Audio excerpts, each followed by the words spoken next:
back. I can't believe we're recording finally. It's been a while. I know we've both been pretty busy for the last couple of months, so we haven't been able to do this live. And so we're recording ahead of time. So we will not, this is not live. We're pre recording this just so we have a show every week because we haven't had one in a while. So, Mel, it's been a few months. How have you been? What have you been up to? Anything new in your, like, not only like wrestling world, but in your life that you want to share with us? Anything?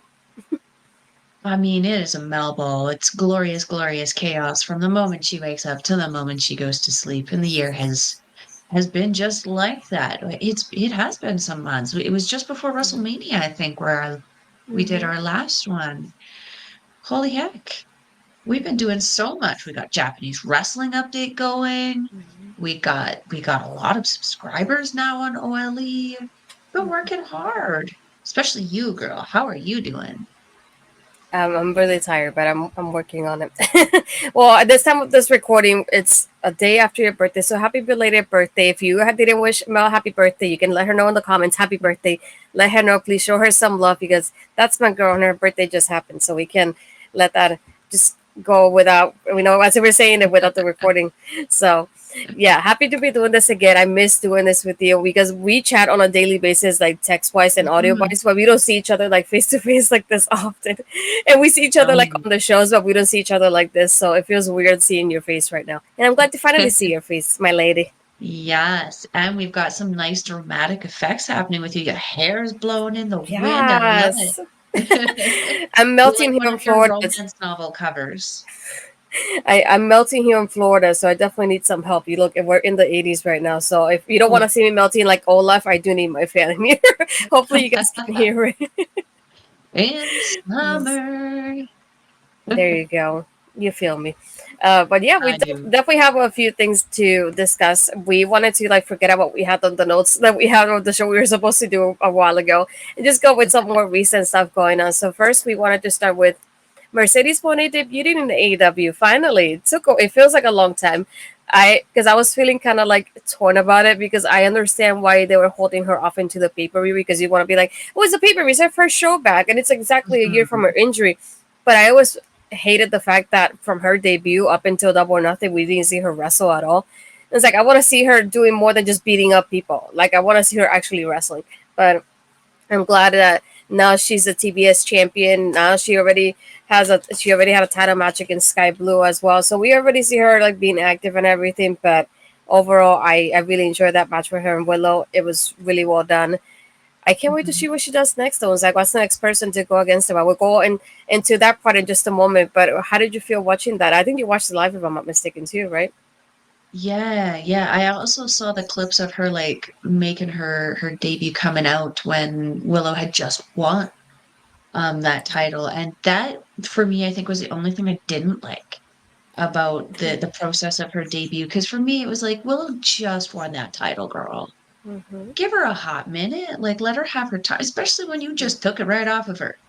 Like, that's something I didn't particularly like because I felt that it cut Willow's celebration time way, way down because we had to wait for Mercedes to get her way out there because the girl was in heels. She gonna do like sprint down there? That would have been impressive, but gotta protect that ankle. That was clearly a Achilles heel, if you will, on her. But the match itself was so good. It's so nice to see Monet doing the wrestling style that she clearly wanted to do from the beginning of her career. She looks so happy. Like, not to say that she didn't look happy in the WWE, but like in comparison to how she looks now performing, she looks a lot more carefree. She looks a lot more happy about it. Whereas in the WWE, I felt there was a little sense of urgency kind of happening in the time that she was there, given that she was there at the time of the McMahon Mish. I am happy with what they did with her. I don't know if she needed a title right away. I kind of like people to kind of earn their way up to the top. That being said, though, there's not a whole ton of people to earn their way to the top four right now with AEW. I feel like the women's division right now is kind of almost like a revolving door. where sometimes you get the same person coming back through, but it doesn't seem to be completely consistent outside of like people like Soraya and Storm. But like I haven't heard of Britt Baker in a minute. Where's she just is she just gonna come back and Charlotte Flair us and take the title from somebody? That's what it feels like. I was, to go back to your point, I was really torn about Mercedes winning the championship because first I was happy with her getting the championship. I think it's pretty cool, like her coming in here and just dominating the women's division. But and like one thing that we mentioned in the past too is like we know that she was going to take that championship everywhere she goes. It doesn't matter where she will have it, which is great for the company because it will obviously be seen everywhere. But on the other hand, I Mhm, was also thinking of the fact that Willow was just doing great with the championship. It was just giving her like more of prestige again, to put it like that, because it came at mhm, that moment she was also like defending it in Stardom. It's just like it's kind of like those things like that you don't get to see often. So I was like, I wanted her to continue that, and it was like having such a great mhm, momentum. It just went like downhill in that aspect for her, and I didn't like that fact because I would have preferred getting Willow against so many people. We could have seen that some, going to other companies and doing this, but it is what it is in that aspect. With Brit, it's another yeah, question that Kimmy and I got as well during the Double or Nothing poll show, because apparently it's like a creative thing for her because she is clear. Kimmy works very often with Brit, so I know she would know about the information. So that's what she was told about it. It's just the fact that right now they don't have anything creatively for her, and this is something that I mm, mentioned during the poll show as well. It just this women's division now in AEW is different from the women's division when Britt Baker was here, and it's incredible to think mhm, about that aspect because when she was there, they were using the same girls weekly because that's all they had. Versus now we have mhm, more people here, it's a more stacked roster. So it's like, how does she fit in there when it's not the same group that she was in before? So yeah, her and Jamie, I feel like Jamie will have an easier way to fit in. With Brit, it just feels differently in that aspect. It doesn't feel like the same group that she had when she was starting. So I wonder how does she fit mhm, in here when it's like we have either girls that are just kind of like starting out and learning their way around things like Anna Jay and Sky Blue, but then we also have people like Willow and Chris Statlander and Mercedes who have experience and have been doing this for a while and can teach the new girls, mhm, and obviously Serena Deep. So it's like we do have a little bit of everything. So I wonder how to split fit in here. But we had mhm, like a while now to the point that people like Anna Jay and Sky Blue have built up their characters in a different way from what they had before, and they have grown a lot too. So they're definitely not the same girl she was facing before. So definitely interesting how she yeah, will fit in here when she returns, though.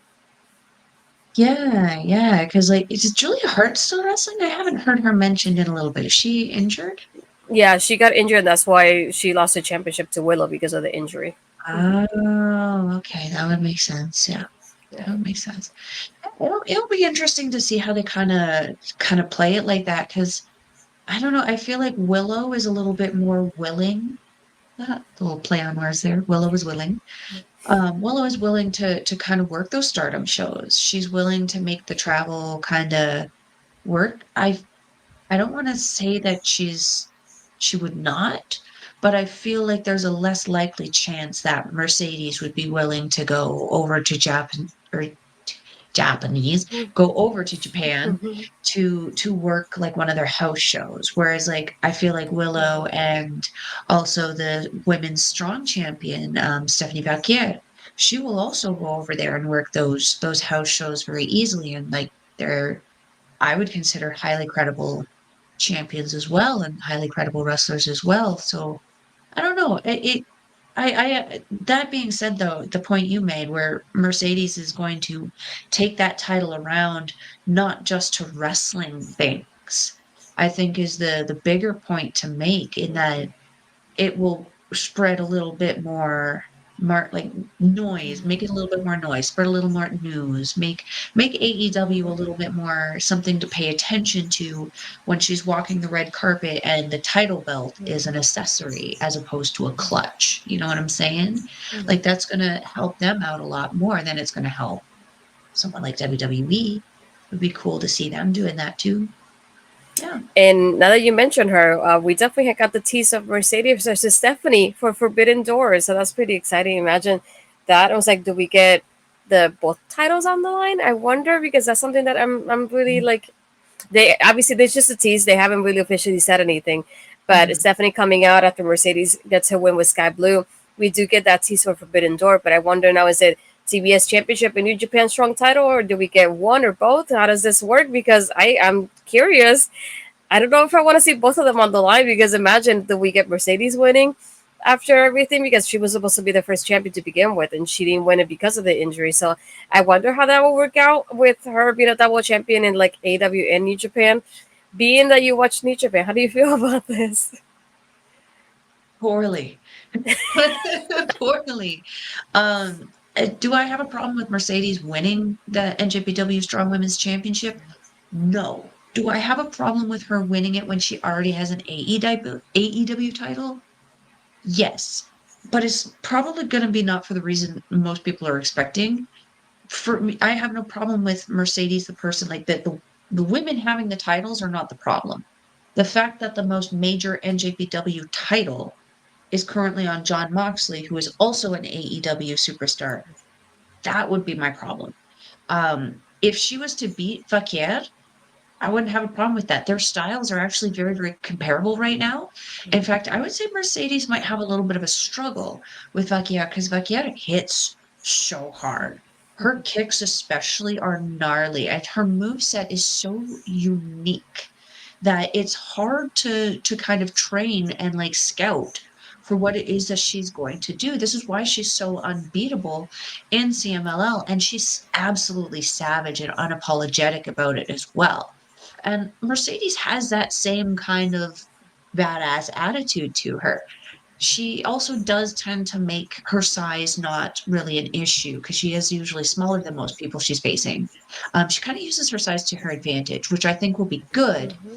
But again, like my problem would be, you know, I don't want to see two New Japan titles on AEW people when the AEW people are not going to be regularly over in Japan. Just Exactly. because, like, people need to take the time off for the tours and stuff. I totally understand that, especially with Mm-hmm. injuries being such a problem, especially the last couple of months around all the companies, not just anyone in particular. Everyone's getting hurt right now. It just seems to be something in the water. Um, but that being said, like Kazuchika Okada, when he was the IWGP World Champion and he held that title for 2 years, I mean, he was hard on his body, but he didn't miss a show. And he wasn't always defending his title, but the IWGP World Champion was always at the show, whether it was in multi-people matches, whether it was on commentary, whether it was just simply to be there in his buddy's corner. He was there. Uh, we haven't really seen our IWGP World Championship since it's kind of left, and we're going to be seeing it defended against Evil and Dominion. So depending on how that kind of goes, might change my opinion. So right now, as it stands, if John Moxley comes out of Dominion with the IWGP title still, then I would prefer Mercedes not ask for the titles to be on the line and just have a straight out champion versus champion, find out who had bragging rights, who's superior. But if Moxley loses the title, then I wouldn't have so much of a problem with it because I think it's important that NJPW and Stardom have some kind of representation in AEW and vice versa. That AEW has some kind of Mm-hmm. representation in Stardom as well as NJPW. So, just a friendly, request. Could we have Megan Bain again since you're not doing anything with her? I mean, Please hopefully, apparently there's plans for her to come in soon. So it's like, come, come, come. We want to see you more often. speed it up, Tony. We got shit to do. Right. Now that we're talking already about Forbidden Door, we also have the teasing now, because obviously it's not official yet either. It's just a matter of like the back and forth. So it probably would become official sometime this week. But it'll be Mina versus Tony for the custody of Mariah, most likely, for what it looks like.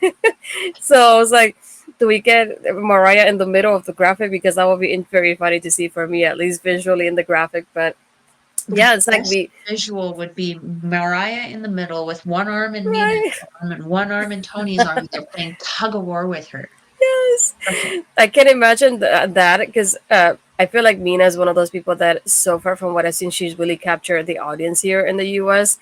with her AW like Ring of Honor appearances so far. So it's like one of those like I would like to see more from her. So it's like her and Tony. I feel like that'll be one of Tony's best matches at Timeless Tony Storm. So I really cannot wait for that. I'm excited to see this match when it happens. I know it's bound to happen at Forbidden Door, most likely. But yeah, really excited to see this. To be honest. Oh, you should be, my friend. This is going to be great. I always refer to Mina Shirakawa kind of as like the bubblegum version of Kenta. We know how dangerous Kenta is. He's Hmm. very much a striker, but also very much a traditional power wrestler. Mina Shirakawa is literally the cutesy female version of that. She can kick the heckin' crap out of you. She has this spinning back fist that is just deadly. Her strikes, her kicks are very, very good, very solid. But then she's so smart with her chain wrestling. She can wrap you up, tie you up, throw you around. She's got the power to do that. And Tony Storm has that stardom experience as well. Arguably, I would say one of the more entertaining women to come out of that particular generation of stardom wrestlers. The two of them together has been money so far. It can only get better at Forbidden Door, especially adding Mariah May. The facial expressions that Mariah May has been doing when she's been on the, what is it, the bosom of Tony Storm. Oh, wow. The character development has been so good. And I love that Tony is going a little above and beyond in this one. It's a good thing I'm going to say about him. And that he's bringing over Mina for these AEW run-ins. My partner Andre and I had the privilege of seeing her do a run-in when they were here in Edmonton for the AEW show, and we lost our minds. It was so good. We lost our minds and our voices. It was Yeah, I can phenomenal. confirm. I got a video of it. I can confirm that happened. So loud. I don't know how So you could loud. have voice to the rest of the show. To be honest, after that. There was very little point. Like Swerve came out, but it wasn't like we saw how that ended up happening, you know? We just Yeah. danced. Mm-hmm. That was all we got. We didn't get to cheer at that one. Right. We cried. Yeah. But Yeah, and yeah, going on to the bigger topic of like what we mentioned so far, the fact that what it looks like with the teasers so far, that Stardom will be part of Forbidden Door for the first time. This is very exciting. I was like, I love giving these like women's matches. Give me two, three women's matches on one card, two on the main show, one on the kickoff for like hour or like 0 hour. I wouldn't mind seeing that, and it's nice to see this happening because we have AEW, CMLL, Stardom, and probably New Japan in some way, shape, or form. So it's like imagine four companies doing one whole show. That's amazing. yes. I guarantee you that there's going to be a Bullet Club showdown at some point. And I feel, again, this is my personal opinion. I felt like Jay White had his kind of prime in New Japan, former IWG. He was the first kind of Grand Slam champion that they had, even before Hiroshi Tanahashi, which is crazy. And then we sent him over, we let him go over to AEW.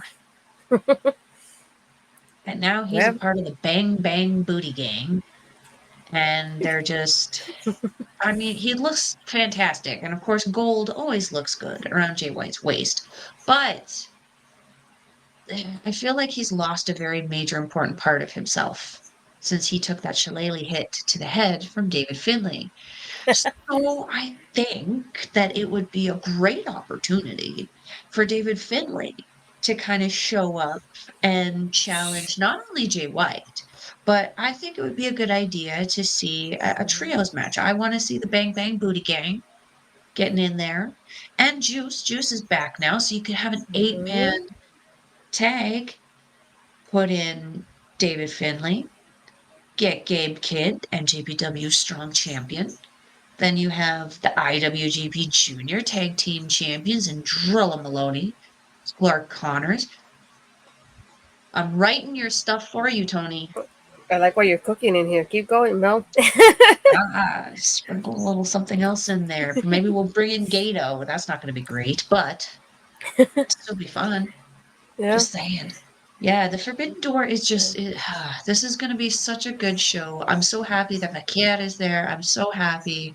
that we're going to be having strong women's representation there. Then we also got Mina Shirakawa.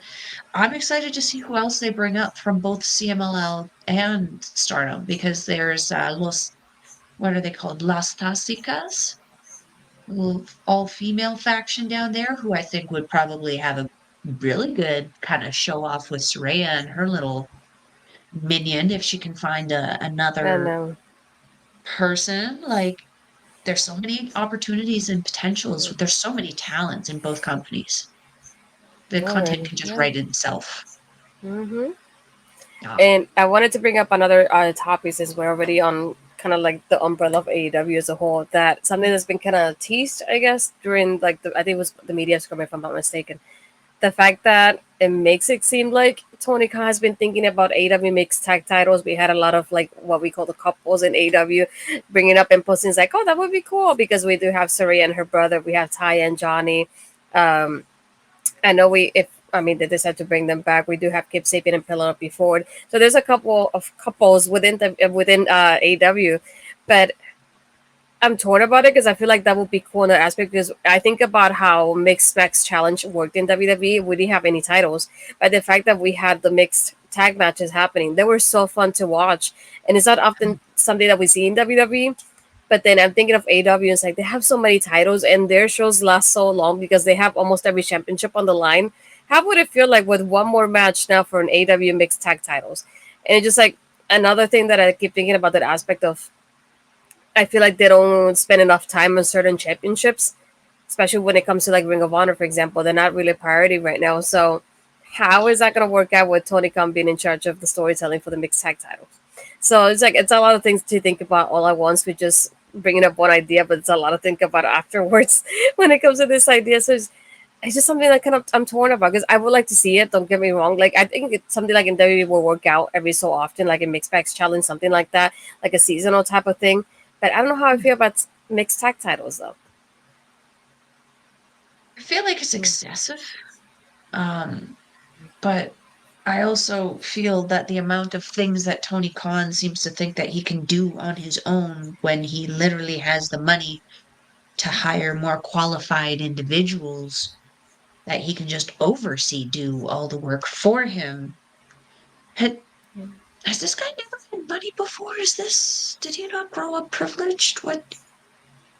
I don't understand why he does some of the things that he does, but tomato, tomato, I guess. Um, yeah, you're right. The AEW pay-per-views already, like they're the only thing that I watch consistently of AEW. And it does seem to be very long. Like I do tend to lose some interest in certain matches and be like, yeah, I'm gonna check out on this and play on my phone or something like that.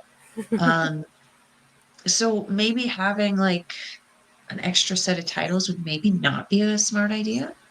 Or maybe even having like certain titles just not defended on certain pay-per-views would be something smart because I don't really even know if I that would be something I would want to necessarily see on a pay-per-view.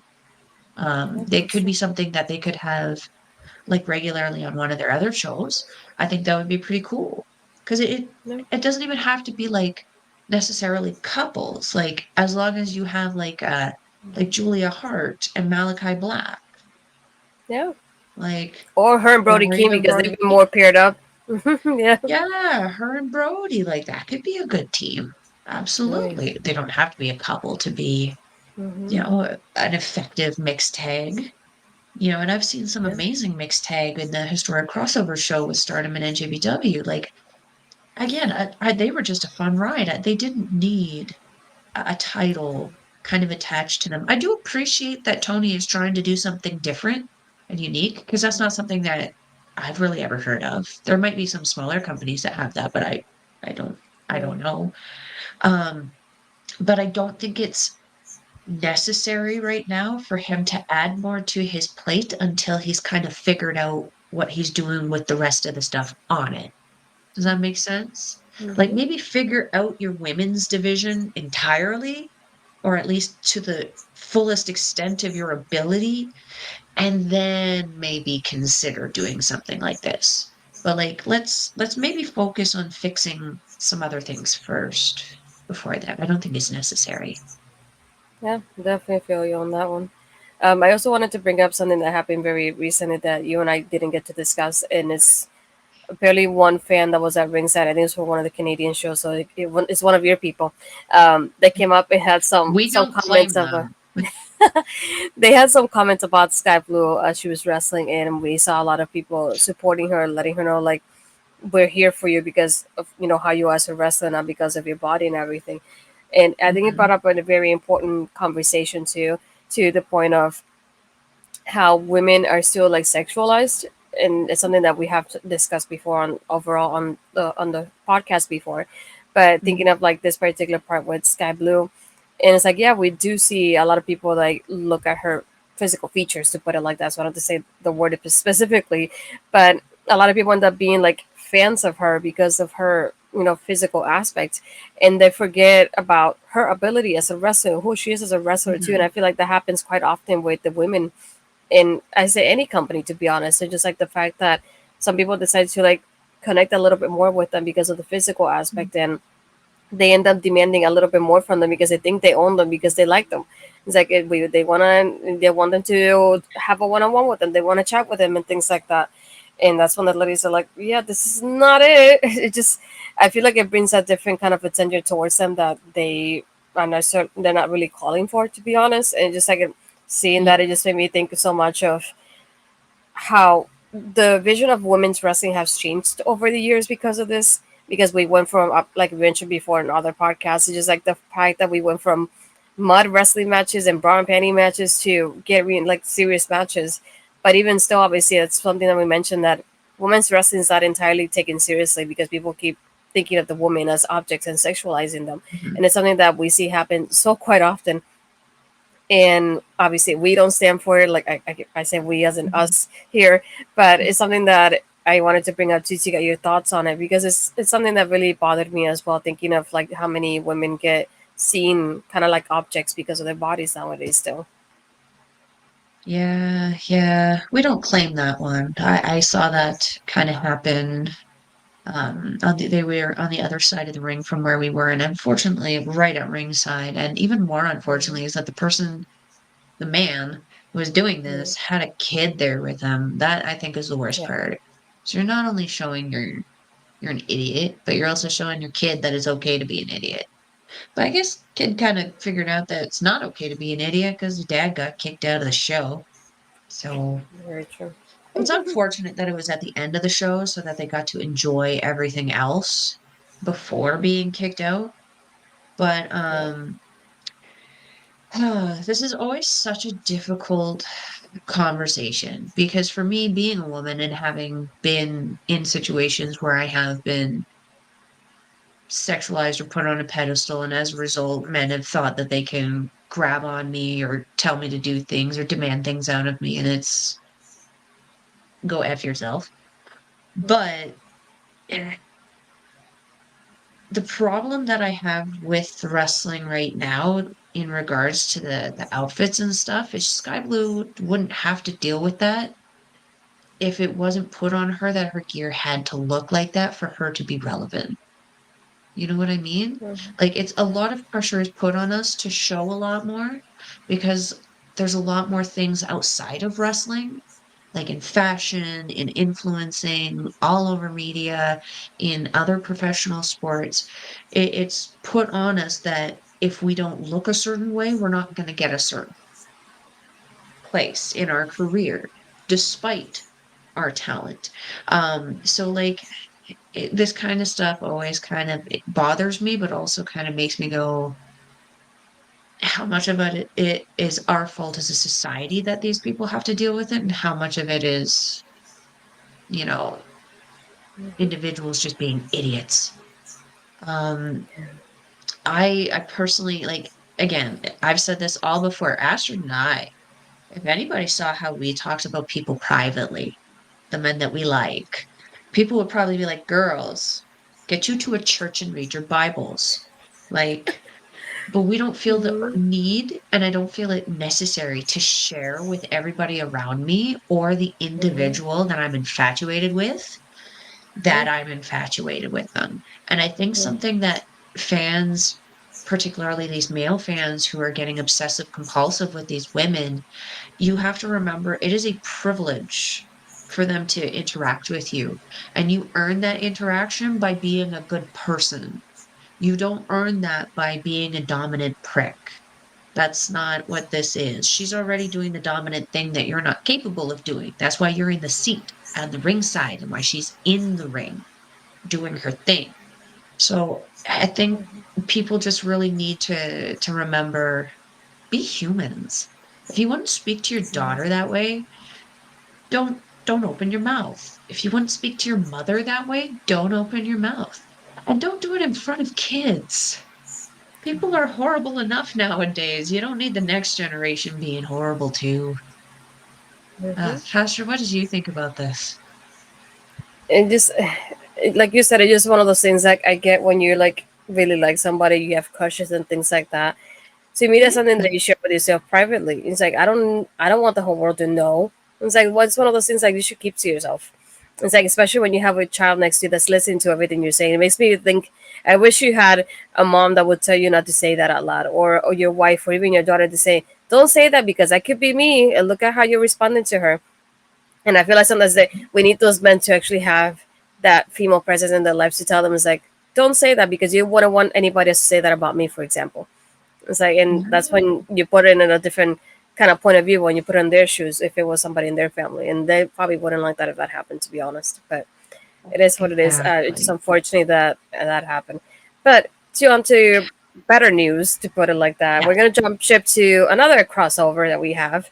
This week, we had the reveal that Jordan Grace is challenging Roxanne Perez for the NXT Women's Championship at Battleground. Imagine the title: Jordan Grace, TNA Knockouts World Champion, going against Roxanne Perez for the NXT Women's Championship. In what world would you have thought of that happening? I honestly like, being that I cover NXT on a weekly basis with Ed. I had like maybe 2 3 episodes that it just felt like meh, because I had things, little things that happened that I enjoyed, and the things that I'm like, I don't want to see that. And I feel like after the draft, they kind of had to find their way to like shift over what they lost with the talent they lost, and try to gain new people. And I feel like this is something that was really necessary for that to happen, to get people to like watch, because you never know what's gonna happen when this happens. Um, it became at that point that when it was a surprise that we didn't know who the challenger was, I feel like a lot of people were probably disappointed thinking it was going to be Tegan Knox. But Tegan Knox was just rumored to be part of the NXT programming. It was not mentioned that she was going to be part of the NXT Women's Championship. So there's a difference there. And I feel like one thing that I loved about it is the report from Fightful that Roxanne herself didn't want to know who it was. So that way, when the person came out, she had a genuine reaction to the reveal along with the fans. So I feel like that's another layer to not only the reveal itself, but knowing that she didn't know either, and she found out that like that exactly when she came out. That was just amazing to see. For those that don't remember, Jordan Grace was part of the Royal Rumble as well. She's the second person from the NXT Women's roster to come over to WWE and come to WWE as Knockouts champion. The first one was Mickey James, and then this is the first time that we actually get the Knockouts champion being other than the Royal Rumble appearing in programming from WWE altogether. So this was super exciting for the show. I feel like it's exactly what it needed to get people's attention and to get people watching. Not only do we get her a battleground, but we get her this week on NXT. Well, by the time that this comes up, it already happened. So her versus Stevie Turner. So we get her. We had her at the Rumble. We have her on NXT programming, like weekly programming, and at the Battleground pay per view. Like this is just amazing, and I'm glad it happened to like Jordan, because Jordan is just such an incredible competitor, and I cannot wait to see her versus Roxanne. Like I don't even know who to root for this match. To be honest, I'm really torn. But again, it's gonna be one of those matches that's gonna be a lot of fun. I don't think you watched it as it was happening, but you probably saw the clip a little bit later. So it's like, how did you feel even watching that clip of that reveal? Oh, so much pride. I have been such a fan of Jordan Grace for a number of years. Um, it started out enjoying her wrestling, and then it continued enjoying her like social bantering. because she is so, again, unapologetic about what it is that she says, and she stands by what she says. But what I love and appreciate the most about her is when she recognizes that she's wrong in something, she acknowledges it and shows people the kind of pathway that she took of the logic to get to that kind of outcome. She actively learns. She does this thing where she publicly actively learns, and she shows her successes as much as her failings, which is something that not a lot of people can do. And it, I feel, makes her be a very genuine person to look up to. So having her get all these amazing rewards for all of the hard work, the dedication, the like, I can't imagine that competing for bodybuilding, because I know so many people who do, it's not enjoyable to prepare for that. You suffer preparing for that. And she did it so happily. And I can't imagine what she went through preparing for that. But like, she must have been so miserable. She never portrayed it. You never saw how unhappy she was. Mm-hmm. But like, she was honest about it after, when she was done, and she said, "This sucked. I didn't like being calorie restricted." Nobody does. Nobody does. But again, just to loop back, it was very, it made me very proud, because I've seen this woman work so hard over the last couple of years to see. I couldn't really think of someone more deserving of that kind of opportunity for a crossover. Like, how many people can say that now in this business? That's incredible.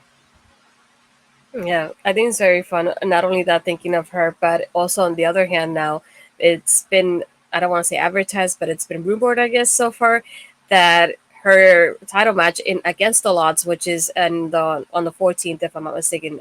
I was gonna say January, June 14th, Against the Odds is gonna be an open challenge, and there's rumors already that somebody from NXT will answer that open challenge. So I was like, I would love seeing this happening obviously the other way around, because we had people from TNA in WWE, like with her and Mickey James before, that we haven't had anybody from WWE go over to TNA. So we don't know who it is. Who knows? It might be Roxanne herself trying to like go after Jordan if she goes after her title. So it's like either way, whether it's Roxanne or somebody else, I think it also makes it exciting of thinking like this could happen. It could be anybody as well. That reveal, I feel like that would be amazing too. And thinking of like those like worlds colliding, because something we don't see very often in WWE especially. So it's like to see in this is like that's very exciting. I don't care who it is. I'm just glad to see this happening and knowing that we get the debut presence in TNA the other way around. I think that's very exciting as a whole. And just I love seeing this like healthy relationship between the companies, and I just hope it keeps happening in the future as well, like it happened now. Because I don't want it to be just a Royal Rumble season. I want it to happen anytime, to be honest. So like to keep us on our toes, and all of a sudden like, oh, somebody's is coming up, and that happened as well. Just to like go a little sidetracked about the topic, but happened as well now with Ethan Page showing up and going against Trick Williams, and something that I didn't expect. And it's, to be honest, I'm still like shocked about it, because it's one of those things like you, there was nothing rumored about it. And I'm glad that there were surprises too, and it wasn't spoiled beforehand, because it made us want to watch the show even more, thinking like, who is it going to be? I want to be here and be a part of this reveal somehow. So just like this kind of healthy relationship between companies, and this back and forth of like anybody can show up anytime. I feel like it makes wrestling even more exciting than it was before. Yes, yes, I agree. I agree. I don't watch NXT regularly, unfortunately, like you, so I couldn't even begin to like think of who could go over there. Gosh, I miss NXT. Used to be a Friday night fight night for me and my friends. I'm telling you, you should It's watch it. on Tuesdays. I know, but you can watch it later. It's on demand. That's true. That's true. But then everyone would know because of socials, Don't matter. social media. It's the devil, I Yeah. tell you. Yeah. Talking about, imagine like even bigger news coming out this week. The fact that Becky Lynch is a free agent for the first time in, I don't know, I think like 10 years or so at this point.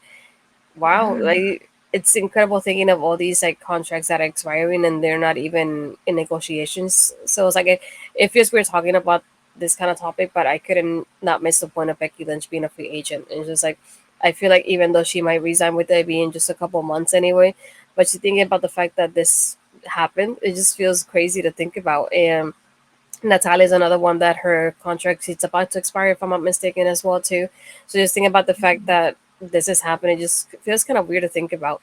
Um, I know it Yeah. probably won't happen, but even thinking of like a possibility of a Becky Lynch showing up another company, like imagine if that happens. It's like I feel like that would be a huge surprise. But I'm Yeah. leaning more towards the part of like she's still in WWE because Rollins resigned as well. So you never know if he signed on the dotted line for who knows how long at this point. I don't see her leaving him in that aspect. So, but I'm glad for her and being in the part of like she's in that moment that he's injured. Might as well not only take care of him but spend time with her daughter and with him while she can right now while he's out on an Mhm. injury. So I feel like it's good timing on her in that aspect for her because she's able to enjoy her family a little bit more and come back whenever she wants to. But again, her whenever she comes back, I feel like that's still going to be pretty amazing as well if it happens to be just a surprise when it happens. I hope that it happens. I really enjoy Becky Lynch. I always have. Even when she was doing the Irish dancing, I thought she was really cool. Thought it was a cool, different character. She's always been really good at character work. It's effortless for her. It's so good. But yeah, I agree. She's probably going to do what you suggested. Stay home with the little one, stay home with the broken one, take care of them. It'll be interesting to see what she does when he is better and goes back onto the road. Because will she just stay and allow the little one to have kind of like have that growth and development with the community, her little community, a stationary community, or will she do what a lot of wrestlers do and introduce it to the road and all that kind of stuff? It will be very interesting, but I really do truly, she's earned the rest for sure. Oh, yeah. Um, but selfishly as a fan, I do hope that at some point she does pop up again. And I won't, I even though, Rollins did resign with WWE, I don't think that necessarily means that she'll be restricted. I think because we're seeing so many of these crossover shows and that so many couples already exist in different companies, like isn't there people who are in AEW and also WWE, like couples that are across that? And like Gigi Dolan, isn't she dating that Zachary Wentz? He's in TNA, she's in Yeah. WWE. And Like, another big one's like Malachi being in AW and Zelina being in WWE. So that's one of yeah, those and big they were ones. both Like, in WWE, and then he left and went there. So, like, yeah, same thing with Mia Yim. She's in NXT and WWE, whereas we got Keith Lee in AW, but he's Charlotte been and gone. Andrade's. Yeah, but he's back now. Like, Yay! yeah, he kind of ping ponged around. But that Yeah, being said, who's to say Becky couldn't do the same? yeah, I don't think she'll be restricted to WWE. I think it'll be a first choice for sure. Biggest paycheck. Hello. But I feel when she is ready, that it will literally be like a choice of cards on which one she's gonna take. And I don't, if I was her, I would maybe take the opportunity to do some more things in other places that you maybe didn't get to do in the WWE. Give somebody else yeah. another chance to give you something great. Hmm. Otherwise, enjoy And retirement. I wanted to bring up some good news for me, not so good news for you and your people. Is Julia going over to NXT? She's a miracle, so we'll talk about that in just a moment as well. But thinking of the fact that after her injury, she's going to be probably back and forth between both companies, which is going to be another interesting crossover to think about as well, going on in the Mhm. future here. But thinking about her in NXT, I feel like I think about the aspect that she will most likely go against Roxanne. So it's like Roxanne Yeah, going against Jordan, Roxanne going against Julia. I was like giving, trusting her with, I don't want to say newer people, but trusting her with like these kind of crossovers and just pretty cool to yeah, see yeah. with Roxanne getting involved. But I am really Mhm. excited for Julia to be a part of this. It's just like her and Roxanne definitely cooking in there. I want to see that. You should be excited, my friend. That woman is absolutely incredible. Julia has this insane adaptability in the ring where she can Mm-hmm. adapt to the Jordan Graces. She can adapt to the Roxannes. Like we see a ton Yeah. of these little high-speed girls in Stardom, Azumi, Starlight Kid, Koguma, Saki Kashima, just to name a few. These girls are fast. They run circles around you. Julia can take them out, no problem. Julia's match of the year last year was not even just Julia's match of the year, Stardom match of the year against Megan Bain, their biggest powerhouse. She dwarfed all those women. Julia did everything possible to outsmart Megan Bain and then outpower her. For how diminutive her size is, Julia is actually deceptively strong. And that's something that all those Japanese women really do tend to have. They're either deceptively strong or deceptively quick. And Julia just happens to be both.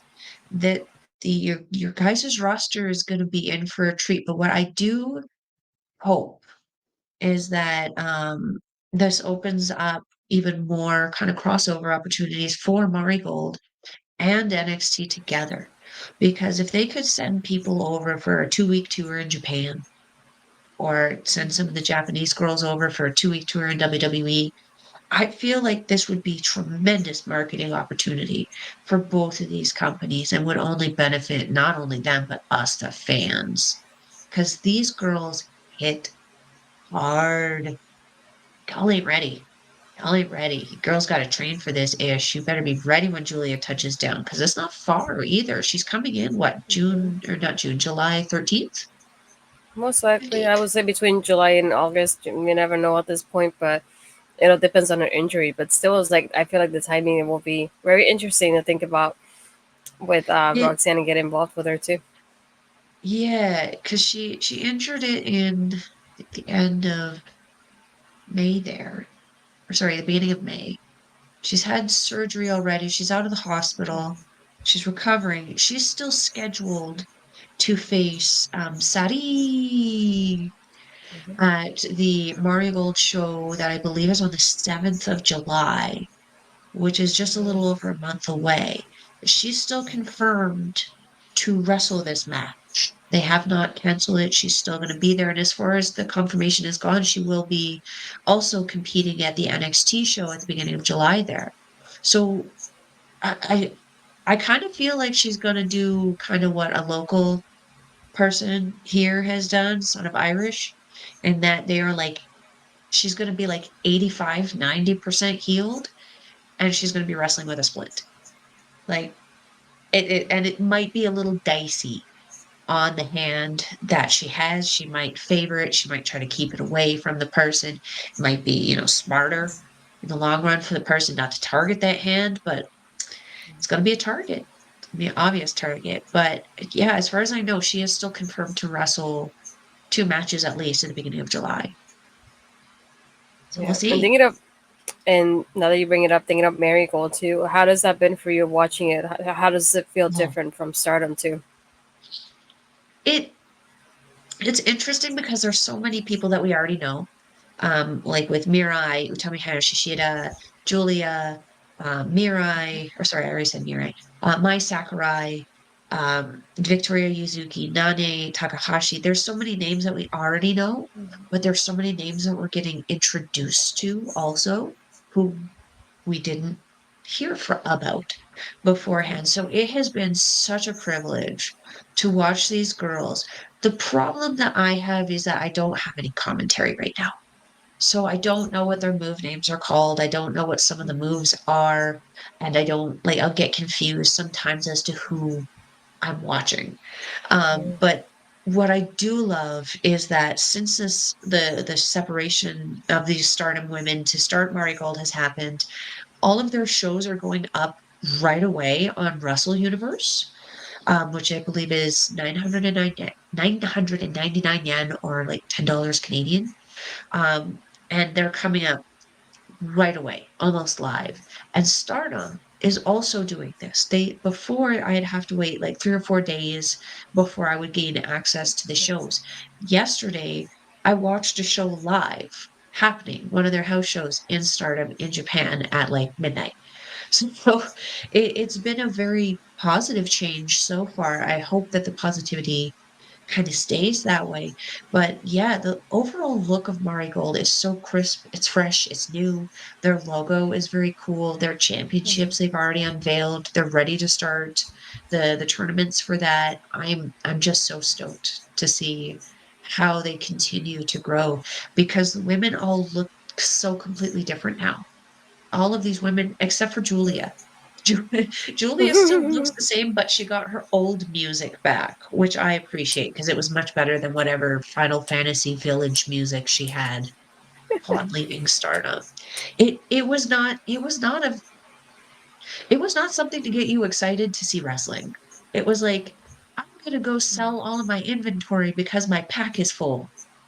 La, la, la, la, la, la, la. It wasn't very impactful. It didn't get you Mhm. going. Now we're seeing, it feels like the women in Stardom were restricted before, and we're Mhm. finally seeing them kind of come out of their cocoon that they were forced into before and are being able to kind of spread their wings. Much like the WWE has been able to kind of do this since Mhm. getting rid of dementia. Good And news. mention, Terrible. yeah, and talking about Marigold too, I had to highlight a good friend Sada Steele for being a part of this too. The way that she teased it during the interview that we had, when she was asked by, not even a question that I had, it was a community question that I had. It wasn't one originally from me. The fact that I got to ask her is like, "What do you want to go to next?" And she said Japan, and she gave me a big smile when she did that, and I should have picked up on it. And I did, and I feel bad that I didn't pick it up on it until I saw it later, and I was like, I messaged her and was like, first of all, congratulations. And second, this is crazy because I remember you said Japan in the interview. And she's like, yeah, it was one of the hardest secrets I ever had to keep. So to be able to like I interviewed her. This is the first time that one of my interviews gets to be on Fightful. So it was written on Fightful because she mentioned MLW.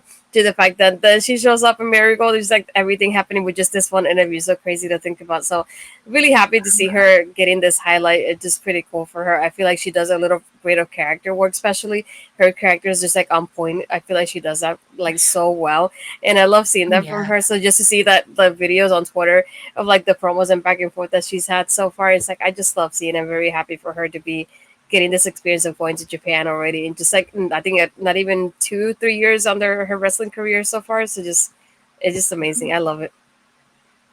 You honestly wouldn't tell, like, her in-ring ability is very, very crisp. Very, very good. She hung with those girls so good. I think I haven't watched the last 3 shows, which is bad. So I'm very behind on my wrestling, but Best of the Super Juniors, we gotta prioritize people. Um, the tag match on the first Mari Gold show, with Zeta was amazing. She faced off against, oh, why am I forgetting her name now? Myla Grace Oh yeah, with the fun ponytails, yeah. and what was amazing about them is that they were wrestling a very similar style to the Japanese women, but they were also wrestling very much a North American style with their mannerisms. So they were yelling at each other, they were beaking at the audience, they were beaking at each other. They made it a lot of fun. It was really added to that, and I have noticed, as the matches kind of went on, some more of the women started beaking a little bit more. It was like they just needed to break that confidence Mhm. ice to make the rest of the women comfortable doing that. Because I think there was a lot of nerves on that show. It was their first show. There was a lot of like, probably like RuPaul, don't fuck it up moments Yeah. happening in Yeah. that. But man, was it a great show. Yeah. Well, to wrap it up, we haven't done this in quite a while. So where can the people find you, my smell ball? If you're wanting to follow Melball, you can follow her on the X. Thank you, Collins Melball. You can follow her on everything else: Facebook, Instagram, TikTok, Mastodon, Blue Sky at Melball Collins. You can also catch me on my other YouTube channel, Andre Melball Wrestling Update, where we do NJBW Puro Resu Review, where we talk about NJBW Stardom Review, where we talk about Stardom. We have the Dream Marigold Show, where we talk about Marigold, and of course, Chop Talk, where we talk about all of our local endeavors. You can also catch me on our local establishment programming, Japanese Wrestling Update, where again, Andre and I talk all about Japanese wrestling at 8 p.m. Mountain Time, unless it's not. And then we will let you know. Yeah, Got a lot mentioning of stuff on the OLE. go. Look at you. Mentioning OLE as well. Thank you, everybody, because now we have over 100 subscribers. So now we just have to work on the watch hours to be able to get monetized. So we're on step one out of 2 steps. So very happy for that. But if you haven't yet, you can follow us on TikTok. We have Facebook, Twitter, as well aside from the Twitch and the YouTube. So if you haven't yet, follow us there as well because you'll see us there very often, aside from what we do here too as well. So very happy for that. For me, let me go in order so I don't forget about it. Here, first of all, you get my link if you scan the QR code for Debbie's shop. So they have the regular sales and the regular priced items. I just get a little bit of that back to me if you decide to use my QR code or my link as well. So that goes back to the Canva that we use for the graphics for the Ring of Honor. So and then I can watch Ring of Honor when we have to cover it, for example, things like that. You can also, as you're watching it right now, you can also go back and watch my other stuff on my YouTube channel as well. We have past interviews, post shows, a lot of book videos as well. So I do have a little bit of everything on my YouTube channel. I'm trying to upload as often as I can to get more of you, more content moving forward. I also have for you, where as you can see here, you can scan the QR code or go on the website. And as you can see here, the great Melball and Mike the Refer here modeling the shirt and with the Astrid pose. So if you haven't yet, go get your new shirt. And the other part before I forget, you can find me on Twitter, Blue Skies, Astrid Pizarro, at Threads and Instagram, Astrid Pizarro 20, and everything else you can find on my YouTube channel there as well. And yeah, if you haven't yet, go on the Body Sam YouTube channel as well. Click on the bell to be notified when they upload. I do have an episode of Astrid that should have hopefully gone up this week with Jessica Choi talking about PW Australia. Really happy to be. That's the first Australian talent I get to interview, so that's pretty exciting there too. We get to talk about Rhea Ripley, Shazza McKenzie, Deltag, being her like it's I believe the second match now with two women faced for the heavyweight championship, and a lot more to come from that. So really excited for that. And I do have another interview hopefully coming out soon. I also have as well, if I don't have it up yet, hopefully by the time this goes up, you'll see it on my channel. We do have the predictions for Battleground with Cat from A Cat We Trust. And then we also have, hopefully, in a couple of days later, you'll see the post show for Battleground with DC Hendricks from the Monday Night Besties. So we have that going out on my YouTube channel coming up as well. But I want to thank everybody for watching. I We know we miss doing this, so we're gonna figure out how we're gonna do it more often because Melball's a little bit busy on Fridays now. She's a busy bee now, so we do have to figure out a new schedule for us. So hopefully we can get that going soon, so we can keep doing the show. But I want to thank everybody for watching. Again, subscribe to the channel, like the video, let us know what else you want to see from us, what else you want us to discuss if we haven't done it yet. And click on that bell to be notified when we upload or go live next time. But thank you, everybody. We'll see you next time.